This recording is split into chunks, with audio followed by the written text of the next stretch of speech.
Hey everyone, welcome back to the show. I'm joined by my very good friend and special guest, Jamie Wright. How are you today, Jamie? Good, Kevin. How are you been?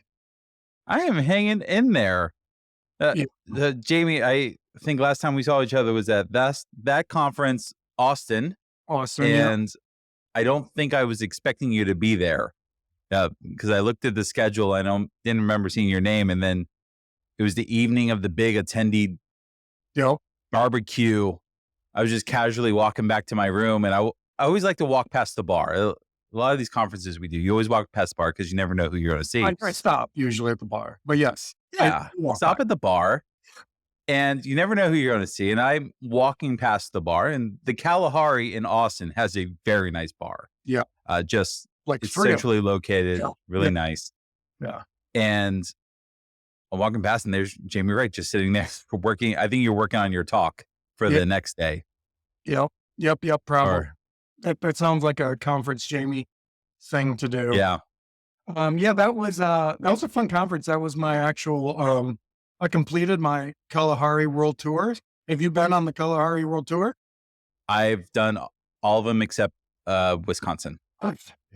Wait, did you Yeah. submit to that conference in I Wisconsin? didn't because I make the joke with Clark that he never talks to me before he schedules these things. So it's always on a conflicting week for me. Yes, he helped me visit every Kalahari in the United States. So sure, there's a lot Awesome. of software developers that have done that, but yeah. But, Oh, so this is a side note, but they're opening the Kalahari in Virginia yes, in 2025, I think is supposed to when it's open. I talked And about this. I was like, "Oh, you guys are trying to stay ahead of me, right? You yeah, guys are trying to open up more, so I have more to go to." the problem is everyone I've talked to says, Kevin, you are the obvious person in Virginia to run the conference at the Kalahari. I said, that sounds great. But Yes, I've seen the budgets of all the Kalahari conferences, and there's no way you're going to convince me to try to do a Kalahari conference maybe in the Clark, middle of Virginia. maybe Clark can try to convince you because yeah, that looks scary as hell. Those Yeah. budgets and that amount of money. I'll just lean on Clark and use that conference name, and he can just have the Kalahari, Virginia, and I'll help with some local logistics. There you go. And it's not even local, it's 3 hours away from me. So it's not as local as I would like it to be. But Jamie, that's not why we're here to talk about conferences. We want to talk about In- your exploration into what we call multi-threaded income, because as long as I've known you, you've always worked for yourself. You've always worked on side projects. You always have something going on. mm, And I always like to say you have something going on with the intent of making money. And uh, but I guess let's just start with what you're doing now. Yeah. Yeah, it's kind of changed recently. So yeah, I've been a consultant, basically a freelancer at various stages. Had employees, I use subcontractors. And now I'm just kind of back to being myself, which I kind of like the most. A lot less stressful. Yeah, so I've been a freelance consultant since like 2006. That's how old I am. So like right out of college, I was, I worked in various jobs that had software development departments. Yeah, and I've always kind of not been employable, I think. And it's just my personality. It's just like I just get so annoyed with what I view are bad decisions, and they could be bad decisions or not bad decisions. It's just sometimes the things that people do with their businesses just really annoys me. To the fact where I knew I wouldn't be able to stay there. Um, yeah, that's just my personality. So I've kind of just always done my own thing. When I left my real job Hmm. in air quotes, I left because I was a bad employee for the company. It wasn't a bad company. I was a bad employee for the company Yeah. because I was moving faster than the rest of the team and the how fast management wanted to move. Yeah. And wasn't that it was necessarily bad. It was just bad for me because I continuously got frustrated. It's like, Right. why are we trying this new thing? Why aren't we going to this event? Why aren't we looking at X and Y? And just no one else wanted to move at that speed. So I had to leave. That's exactly like those things kind of build up over time. And for me, it's just a short amount of time. Like that could be like 2 months. And like, I'm just like, okay, I'm over this. Not meaning like, not saying like, hey, I'm over this and I can't help this company. I'm just saying like, this kind of reinforces my belief of why I can't be employable. Cause I go to all these, I've been to every size of company imaginable as a contractor. And I do admit that's a different kind of relationship than being an employee. So there may be some other stuff that I don't know about, around like sort of that teamwork and, those kind of relationships. But, yeah, I just know I'm just not employable. I also feel like I need to own, in order for me to be very engaged, I have to have, a lot of, uh, not risk, but I have to have a lot of say in the thing that's produced. It's just Yeah. like, I just want to have that ownership so that I can control with the outcome a little more. And just, you don't have that in a lot of companies. So yeah. So I, I've I been kind of think on, along those lines, what would you say if you looked at all the different clients that you've had over the years? What are the traits of the really good clients and what are the traits of the very bad clients? for me, um, I love working with small teams that don't have a lot of process software development crap around the actual job of getting work out. Those are the best clients for me. So my favorite client, actually, the one that talk about with Kyber, that was probably one of my favorite clients. I was with them for like 3 years, and it was because I was one of two developers. There was three people. I was a product owner, kind of the owner of the company, and then us two. And we would, like you said, we would just move at super fast pace. I had a lot of say in the design, the product, the UX. It was just great. You know, worked out great. Yeah, that's kind of my favorite. The traits of kind of the companies that I don't like to work with are the companies that have like a lot of process, um, of getting just code or the end product out to customers, and also not being able to. A lot of those companies, you don't get to interact with the customers themselves, which I Yeah. find not that satisfying, right? I like to hear from the users, themselves. Not only, I like to hear the good and the bad because it helps me become a better product person and it also makes for a better product. So, Do you have any tips for trying to figure out if a client's going to be good or bad before you enter into that relationship? Or is it more of a you see what you get once you get in? yeah, I just from years of experience, I can tell pretty much if I'm going to, work well with this client or not. Um, and that's taken some time, but a lot of the red flags, things that I don't like process, and you can tell just by their writing and their emails and, their responses and the things that they have to get you to jump through. Um, so one of my like another company I love working with is Testable. I work a lot with them as a subcontractor, and just they are what they say they are. Like they let you do your work. You're very autonomous. They count on you to just get the job done. They don't treat you like a child. And you can tell that I could tell that was going to happen just based on the emails that were sent before the project happened. Like, hey, don't worry about this. Here's this. And things were thought of, and things were made so that you could get up and running, first day and contribute. So those are kind of the companies I like. And those are the people and the companies that I steer away from are the companies that you could tell there's a lot of process, and they may not know the person that you're working with. A lot of times, if I have a direct relationship with the person I'm working with, like I met them at a conference, I'm friends with them in the community, those relationships work out a ton better than somebody that, you were introduced to on this side of the company over here. Like those types of relationships, those people don't trust you, which, they don't know you. Yeah. And so, yeah, so when there's a lack of trust, um, that can also, um, be an indication of probably you don't want to work with that company. Um, yeah, and then a good way to build up trust, actually, I found out through the years, is just put yourself out there.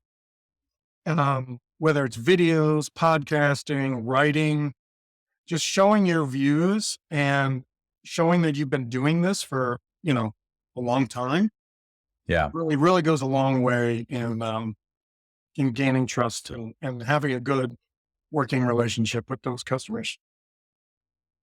I've coached a number of people getting started with consulting, and I'll build on that topic a lot. You Yep. need to present yourself not as the person just coming in to do a job. You need to present yourself as the expert.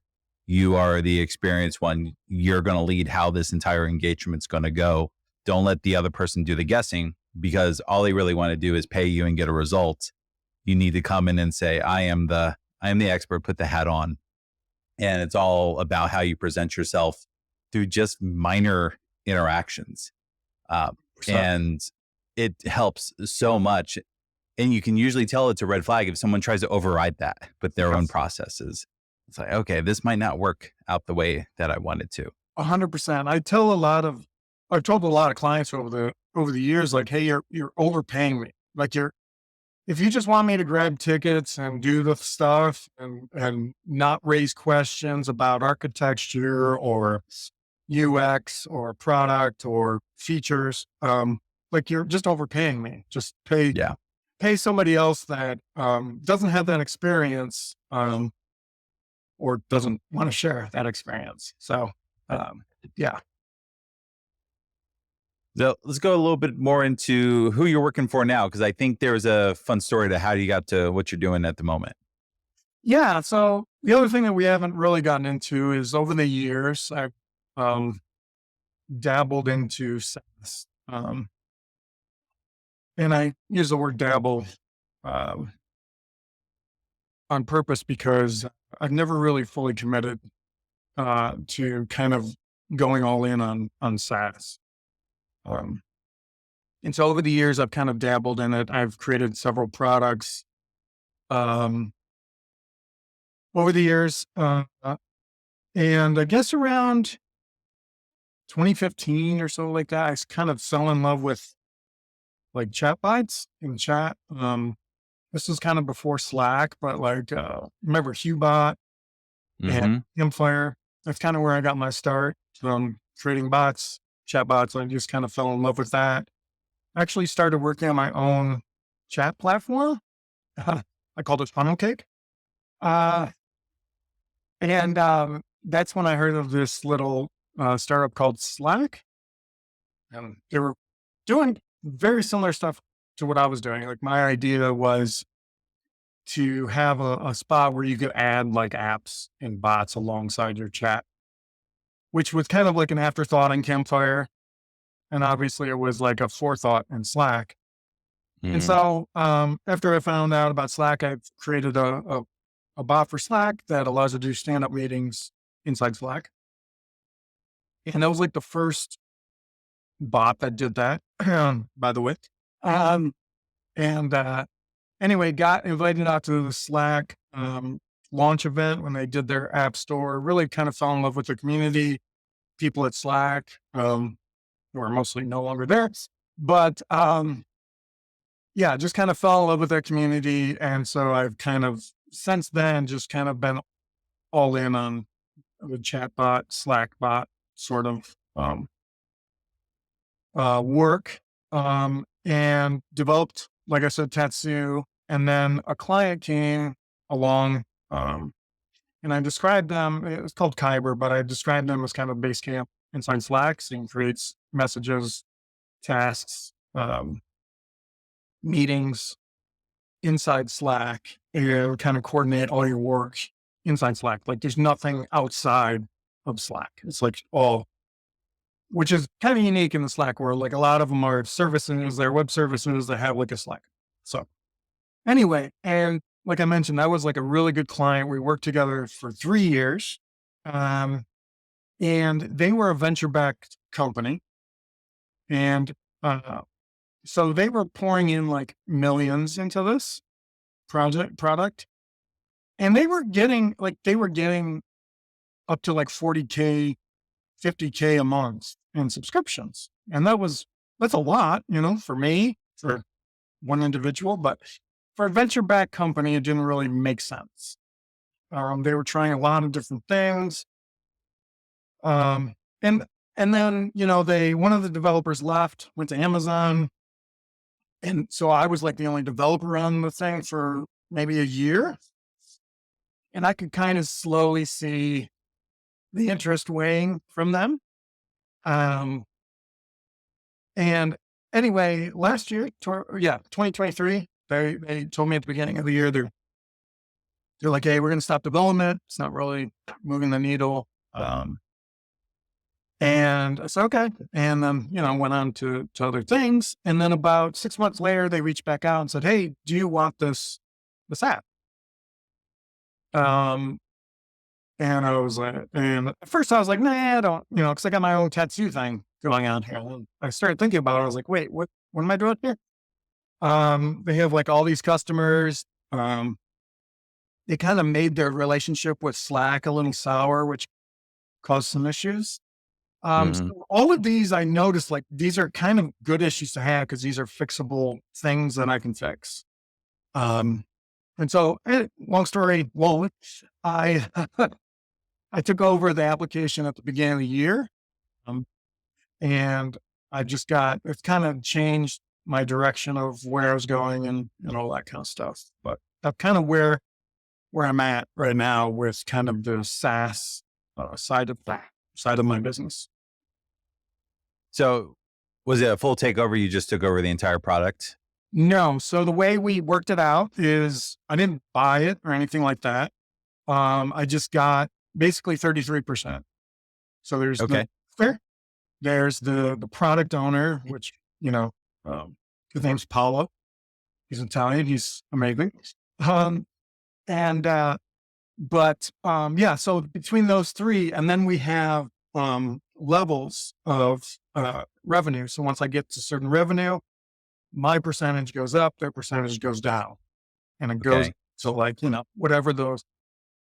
And we figured it out, it's up to like, I own 70% or something. And then we're like, well, then we'll figure something else out, like there's a lot of like, do I sell it? Can I, so, there's a lot of opportunity there. I knew I could get the revenue back up to where it was. I'm pretty sure of that. I can fix the relationship with Slack. I know a lot of people there. And they have a lot of customers, like hundreds of thousands of customers. So, not active customers, but, I have a database of former customers. So, my plan is to merge both my products, Tatsu and Kyber. I hate to name Kyber, so I'm renaming everything to Tatsu and kind of going from there. I've got kind of a roadmap and a plan and kind of a marketing plan as well. So, I'm kind of going all in on the SaaS side of things this year. I've decided. And you had said before that you dabbled in SaaS. And was there any particular reason that you just didn't really commit to it? Money. Yeah. I mean, consulting is so easy to like, you're like, oh, I'm going to go all in on this. And then somebody shows up, hey, here, can you do this one little thing? Here's $10,000. I'm like, oh, sure, I'll do this for this week. And then, I didn't do anything on my product for this week. so that happens just all the time. And, it's happened this year several times already. Um, Yeah. and so I'm just really trying to like say no to the temptation. Um, the other thing I was doing that I've kind of stopped doing because my client has become super busy, but I would only work 4 days out of the week. So Monday through Thursday, I work for client, and Friday, um, I would take off. That worked okay, but there's just such a large gap in between those windows of time that I just wasn't making any meaningful progress. So my plan this time, starting in May, is to just actually take a week off, and totally focus on product, and then kind of move up from there. I'm a real big believer of not like throwing out everything, to, work on your thing that you hope makes money. Yeah. Like that's just so much more stressful and not as fun. And, that's the other thing I started doing is like just enjoying the journey. Like, like, yeah, just enjoying the journey. Enjoying the actual craft of creating the software. Um, Not listening to, you know, all, I've been treating software a little more like art, if that makes Okay. a lot less like, here's a formula that you can get 100,000 users. Here's 7 tips that you can use to, um, I've listened to all those communities and all those things, and it makes it feel like a job. And I don't want a job, man. I It want is a job. And those are the same people that will say you only need to spend 20 minutes a day yeah, doing this little bit of marketing and you can have these massive results. But what they don't tell you is, well, I was spending weeks and weeks and weeks and just devoted to the marketing aspect of everything that I was doing. mhm, And now I can do it in 20 minutes a day. But we're going to forget about the months of effort I had to put into building the system so I could eventually do it for 20 minutes a day. yeah, and yeah, and also like Yeah. the marketing tactics that a lot of the experts will talk about is like stuff I just don't want to do. I don't want to, you know, call people and just ask them to use my software. It's just not me. I don't want to do that. So I've just been thinking of other kind of unique ways to market and things like that. It's a little tough with the product I have because it's such a broad Yeah. range of people that can use it. It's kind of hard to like focus in on a niche and stuff like that. So I was going to ask is so if you have a broad usage, are you trying to go out after other industries that it would be useful for? Or are you going to, like, yeah, I always try to stick to my lane of software development because I know the people there, I know the industry. But if I had a product that would work well for doctors or lawyers or for plumbers or, I have no idea how to go into those industries and try to pitch a product. yeah, I don't either. Um, there's two things with that. I personally am going to concentrate on software developers because, like you mentioned, that's who Yeah. I know. Marketing could include going to talks and talking about your product. Those are developers, right? Those are things that I love doing anyway. Um, the other thing that I did is I'm really good friends with a salesman. And I know that sounds salesy and crappy, but the real good salespeople just want to solve problems for customers. And my buddy's been working in the communication industry, kind of working alongside all these different companies, just, so he's got all these contacts and all these companies that use productivity software. And he has some really good ideas on like packaging the software so that some of these companies will use. Yes. And so I'm kind of going to lean on him to kind of do the enterprise type sales stuff. Um, he's really excited about it. So that's the other kind of marketing channel I'm going. It's kind of offsetting all that crap that I don't want to do. onto somebody Yeah. that knows what the hell they're doing, um, not slimy, represents the product well, um, and can he knows how to talk to people, man. He knows how to I don't know how to talk to people. I'm a software developer. It spends 90% of my time in my basement. So I don't know how to talk to people. And that's what I hear from a lot of folks that I've interviewed that are in the SaaS market. And if it's just a solo gig for them, I'll ask, okay, if you were going to hire another person, what would you hire for? And I would say 90% of the time it's the salesperson, or Yeah. I'll find the marketing person. I need to find the person who can do this particular part of the job that's critical, but it's not something that I have a skill set for.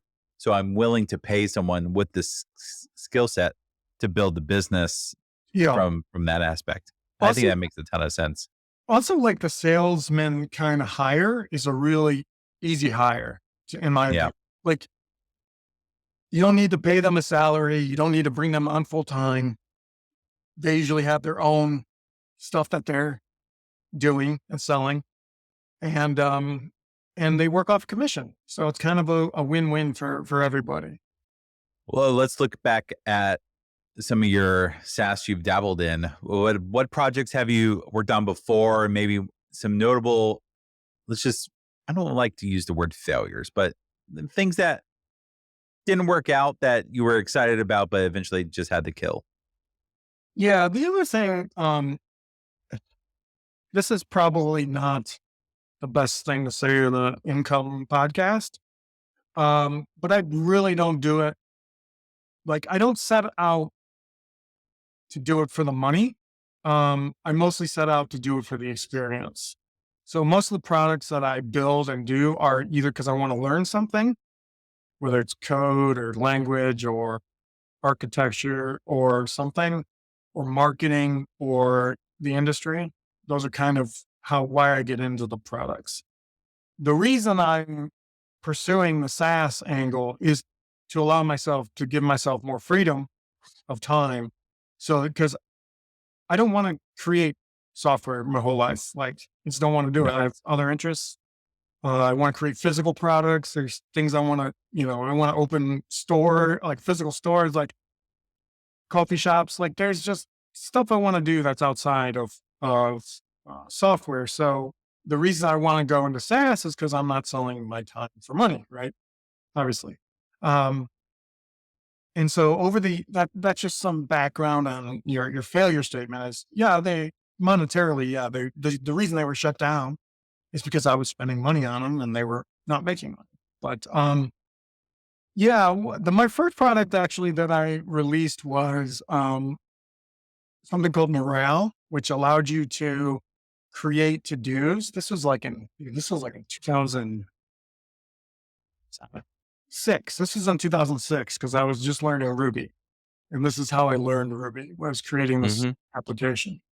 Um, and it just allowed you to create to-dos inside using natural language. So you could say, like, do tomorrow, and do an @ sign. Uh, it was actually probably before I always say this is kind of before its time because there's a lot of things that came out after that kind of worked. But it allowed you, like, inside code, you could write to do and write your to-do statement. It would actually go into your task list and create a task for you and stuff like that. Um, that just failed just because of marketing, probably. I never, I didn't know how to market stuff. I just knew how to build stuff. Um, the chat application I talked about earlier, that's another, Slack killed that one for me. What are some other ones? Oh, yeah, several other chatbots that I'm probably still may do. My biggest regret is probably my Pomodoro app, though, that I made. Um, I just spent like 3 years on that thing, and I was just having a blast doing it. Like, just creating the thing I was creating, it was a blast. And I was creating like a mobile app, an Alexa app, and a web app all at the same time. Horrible idea.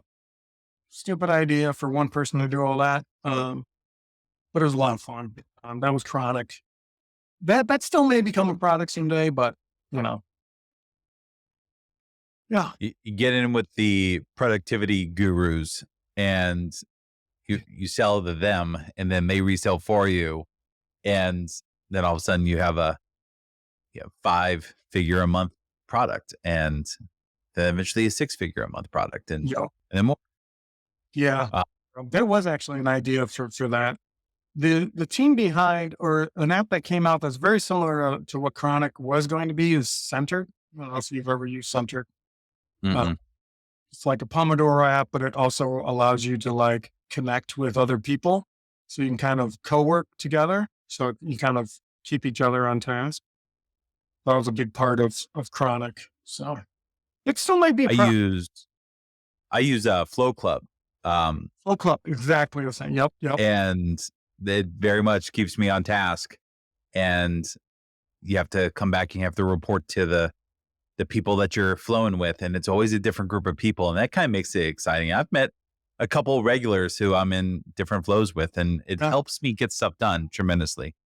yeah. That's cool. I also like the fact that they call them flows. Pretty cool. Yeah. So that was a product that I'm a huge user of Pomodoro like technique. I need to work that way. Yeah. And so yeah, I just want to create a tool for myself. And I just spent way too much time on it. So Have you done anything other than products and consulting? Have you yeah, ventured out in other realms?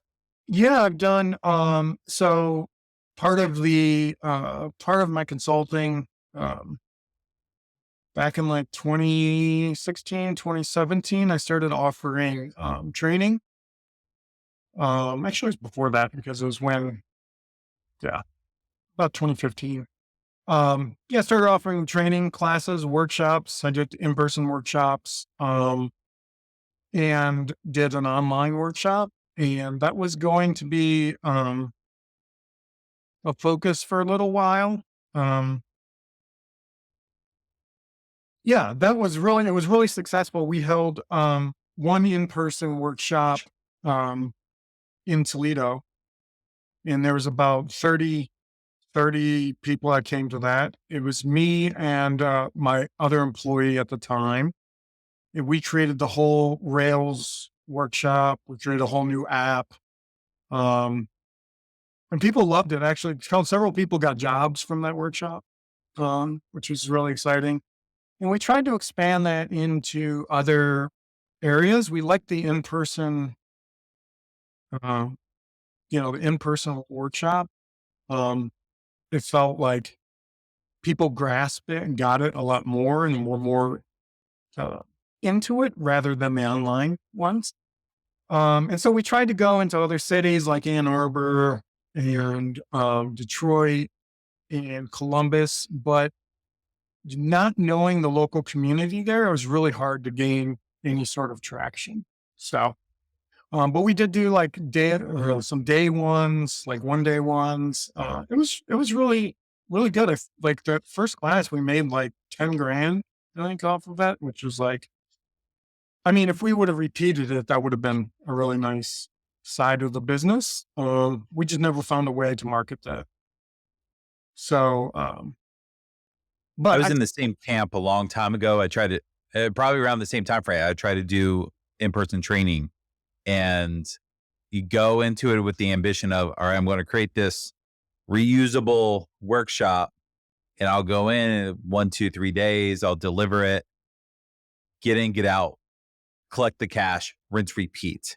And Mhm. then you discover it is really hard to market, to sell a workshop to a different group of people every couple Yes. weeks. Because ideally you would do one like every 2, 3 weeks, and maybe in a different city, like travel around, keep your expenses super low, but Mhm. then you just make bank on the money that comes in.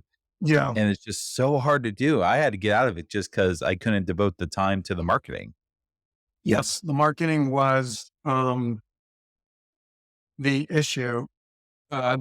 The other thing though that we did that I thought was, I'm really against like these accelerator programs. I just Yeah. think it only serves a few like privileged group of people. There's only a few, group of people that can take entire months off of work without childcare and not get paid and be able to afford that. And so we wanted to take a different approach where we did it at night. We did it, um, you know, over a course of like 4 weeks, like 2 nights a week, I think. And Hmm. I love that. It was cheap. I mean, it was like $800 a person, something like that. So it was pretty cheap, but they were learning like a pretty valuable resource. So I think, the other thing that we did though, too, was we would market to companies, which that is where actually more of the money is when you could get a whole company of 20 developers learning some new technology. A company will pay buku bucks for that. So we were in talks. We were close to like one workshop for 25K for a week. Um, Not even a week. I think it was 4 days. And yeah, it's just there's just so many hoops when you go to those companies. Some of those companies, like so many people that need to sign checks.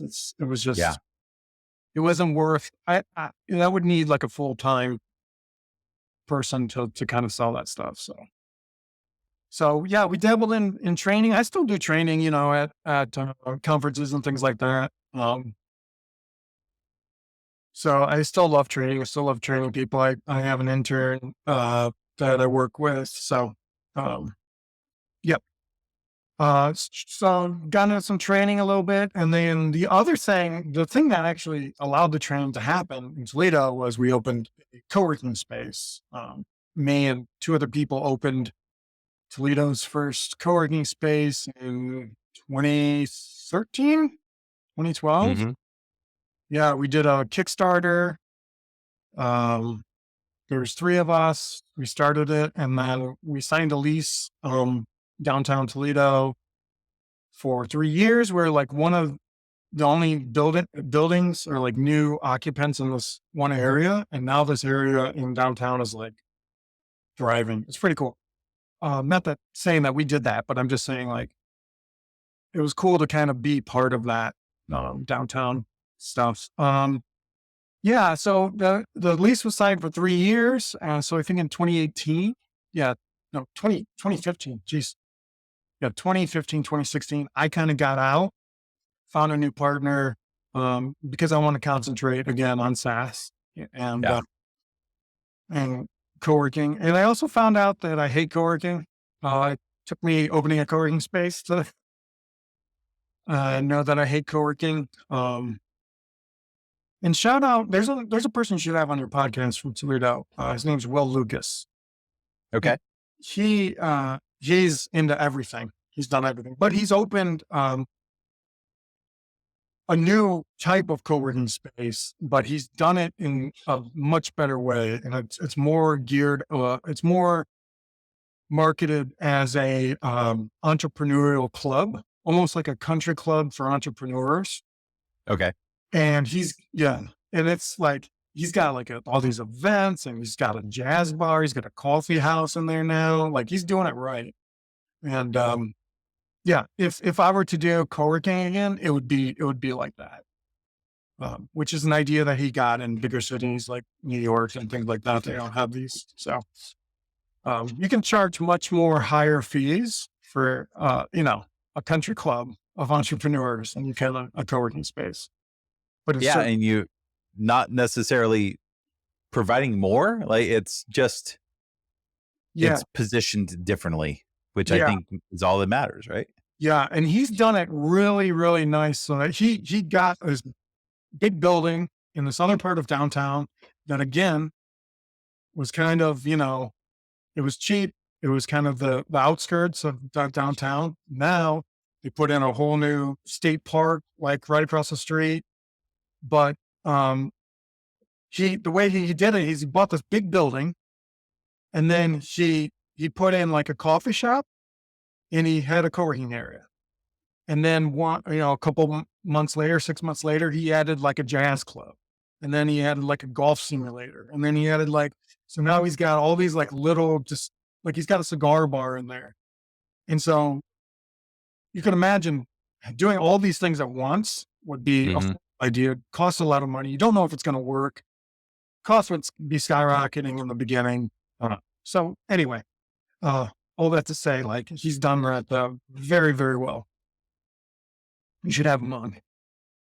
The kind of last question I want to ask is, what's in your mind the end game for everything? You have what you're working on now, but it doesn't sound like that's the last thing Mhm. you'd like to be working on. Where do you see yourself, I guess, in 20 years? Like where So does it stop? I'll be done in 20 years. You'll be dead? Yeah, I'll be done in 20 years. No, the end game is my goal is to create a self-sustaining one person business that allows me the freedom to do more things. Um, and that gives me the freedom to explore things. Maybe it's the freedom to make the app I'm currently working on better and bigger. hmm I don't know, but I do know that the type of business I want to create um, is a business that's one person, maybe two. Doesn't grow any bigger than that. It doesn't have a large support burden. Like I don't need to take a laptop with me on vacation. Um, so it can't be anything like, your financial data or, your code running in a CI environment. So it can't be any of that stuff. And that will allow me the freedom, hopefully, to explore the other things I want to explore. Like my wife and I want to open up a coffee shop. She's a teacher. We talked about doing like a whole suite of like the teacher industry is like, the education industry is poorly underserved with good Yeah. software. And so I think there's a whole thing around that with good software for teachers and educators. There's just, I have so many ideas. I'm concentrating on the idea that will give me the freedom to explore those other ideas. Yeah, I just want to make stuff and put stuff out. That's really all I want to do. That's what gives me, um, the biggest satisfaction is just creating stuff.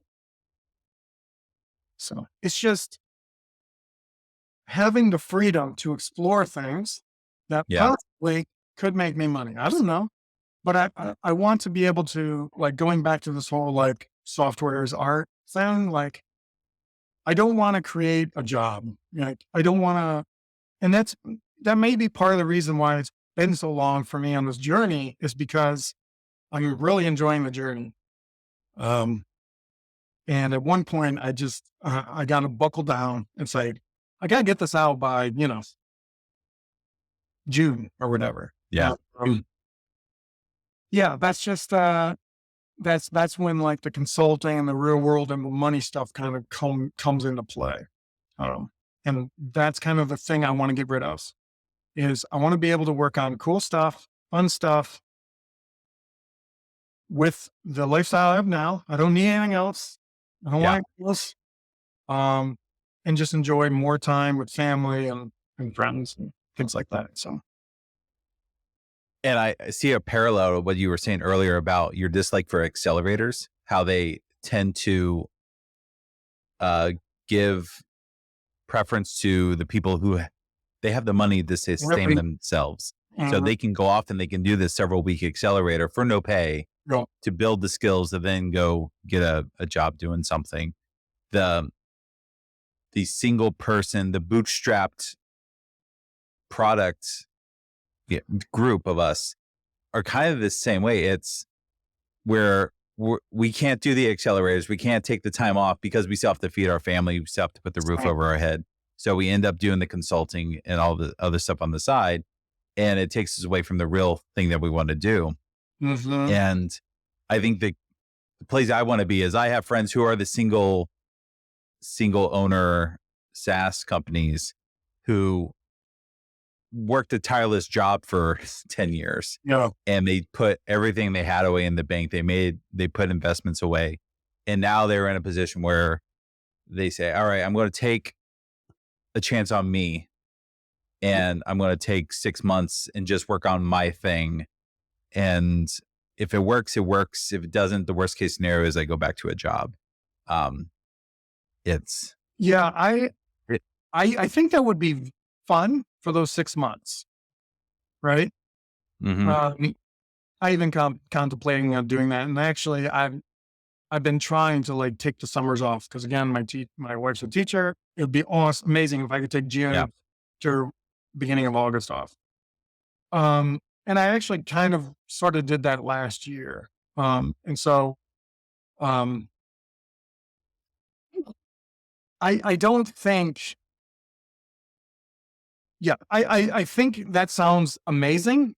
But at the end, if you didn't get to where you want to be, giving yourself just 6 months actually Yeah. or 3 months or a year is kind of, dude, things do not work that fast. If they work that fast, you're like a, 1 in a billion company.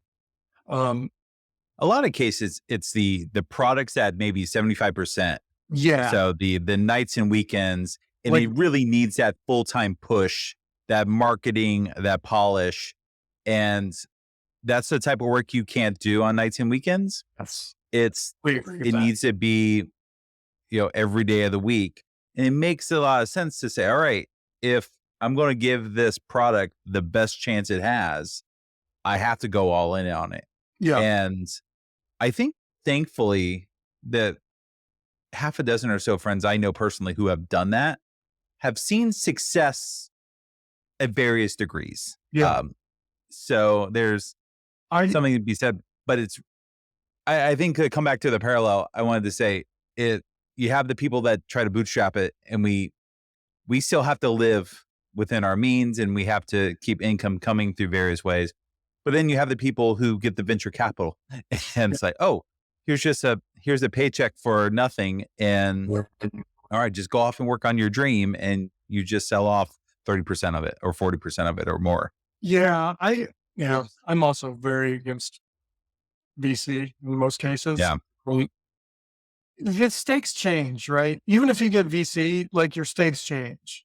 The thing that you have to create now is 100x what Yeah. you or I or anybody can make can do to make a really good living. Like Kyber is a really good example. Like they were making 50K a month. Like that's what I want, right? And that's nothing to an investor. But, you know, how many people can go from, that to a unicorn? There's not that many.